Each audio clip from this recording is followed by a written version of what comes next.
cher aspirant ambassadeur de la paix de l'école africaine pour la paix. Nous allons voir le 4e chapitre de la formation de base de l'école africaine pour la paix, intitulé La nécessité d'identifier et d'extérioriser sa blessure intérieure. Chacun doit reconnaître que sa blessure intérieure, car l'identification est la première étape dans le processus de la guérison. Il faut identifier la blessure vécue, découvrir ce qui est à la base. Plusieurs personnes dans la société sont des malades qui s'ignorent. Ils parlent de blessures et détruisent souvent sans se rendre compte. Donc l'identification est le premier élément dans le processus de la guérison. Lorsque vous ne connaissez pas votre maladie, c'est difficile que vous puissiez immédiatement trouver la guérison. Il faut d'abord reconnaître que de quoi vous souffrez, savoir l'impact de cette maladie sur votre vie, afin que vous puissiez avancer dans la société. Donc l'identification c'est un élément nécessaire. Un malade qui ne connaît pas sa maladie, cette maladie est destinée à le détruire, à détruire sa propre vie. Donc l'identification est l'étape nécessaire dans la guérison des blessures intérieures. Après cette identification doit venir l'étape capitale, celle de l'extériorisation, c'est-à-dire dire sa souffrance. Il faut extérioriser sa souffrance, parler de la blessure vécue, non pas pour détruire, mais pour se libérer. Chacun doit se libérer. Les choses que nous avons gardées dans nos cœurs comme les secrets d'État, ce sont des choses qu'on n'a jamais voulu faire sortir. Ce sont des choses qui nous détruisent. Chacun doit se libérer de ces fardeaux pesants qui causent des maladies, qui détruisent la vie des hommes. C'est très important cette étape de l'identification et de l'extériorisation. Si vous ne pouvez pas parler à tout le monde de ce que vous avez vécu, vous devez trouver des personnes de confiance.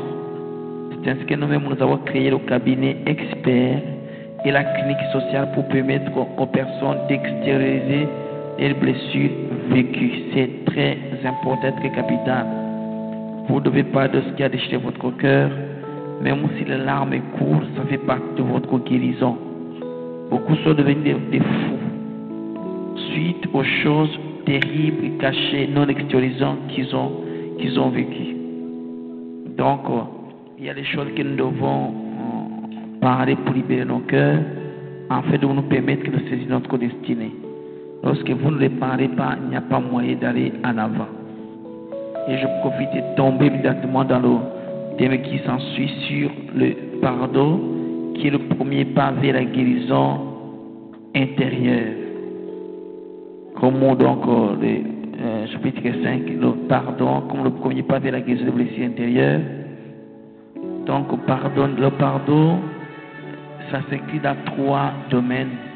Il y a le pardon qu'on doit faire pour soi-même.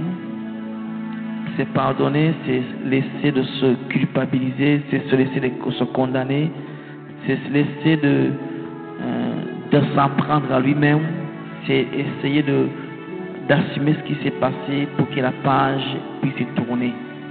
Et qu'on s'est déjà pardonné, on peut déjà pardonner à ceux qui nous ont blessés. Parce que quelqu'un qui ne sait jamais pardonner, il ne pourra jamais pardonner les autres.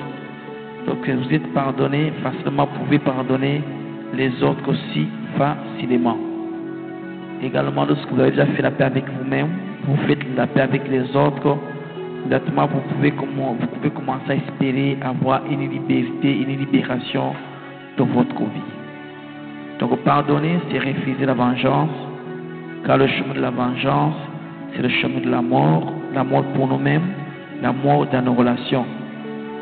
Alors que le chemin du pardon, c'est le chemin de la vie. Même si c'est coûteux, même si ça fait mal, même si ça fait pleurer, même si ça déchire le cœur. Quand on refuse de pardonner, l'amour le brise la famille, des amis deviennent des ennemis.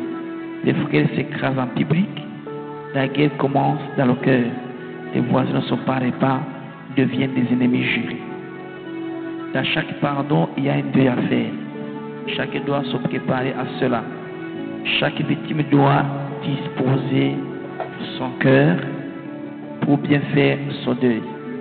Deuil par rapport à nous-mêmes, par rapport aux autres. Il y a des choses qu'on doit abandonner pour tourner la page. En fait, d'enterrer son passé pour un nouveau départ. Il y a une page à tourner qu'on doit tourner pour qu'on puisse écrire une nouvelle page. Il y a de nouvelles décisions à prendre. Il y a quelque chose de nouveau à faire. Quand on dépasse ce qui est touché, notre rancœur s'effondre. On a touché à la racine de la douleur. Les soins intensifs commencent. Notre programme thérapeutique débute. Et quand la vérité du passé est mise à nu, la capacité réparatrice commence à agir dans la vie de chacun. Après, on doit s'ouvrir au pardon. Après le pardon offert, la liberté commence.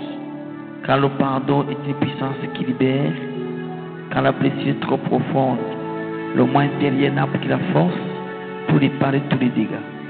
Il faut suivre tout notre traitement complet, donc tout le complément complet jusqu'à la clinique, c'est très important.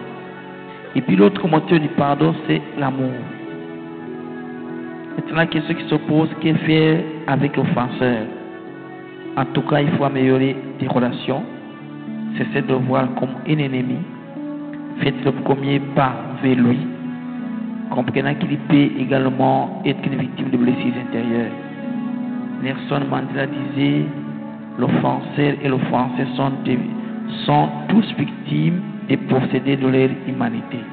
Donc l'offensé et l'offensé, tous les deux sont également des victimes de blessures intérieures. Dans la Bible, quelque part, on dit, Ponce Pilate posant une question à la foule qui avait été nourrie par Jésus. Entre c'est Jésus qui vous fait du bien et Barabbas qui a violé et détruit vos enfants. Lequel voudriez-vous que je libère? Et criait seulement la foule et rejeta Jésus. Mais à la croix, Jésus s'écria, Père, pardonnez-le, car ils ne savent pas ce qu'il faut. C'est-à-dire qu'ils sont manipulés et téléguidés par de multiples blessures intérieures. Nous ne pouvons que pardonner ceux qui nous ont blessés parce que parfois ils ne savent pas ce qu'il faut. Ils sont tous manipulés par des blessures intérieures vécues. Les bénéfices du pardon.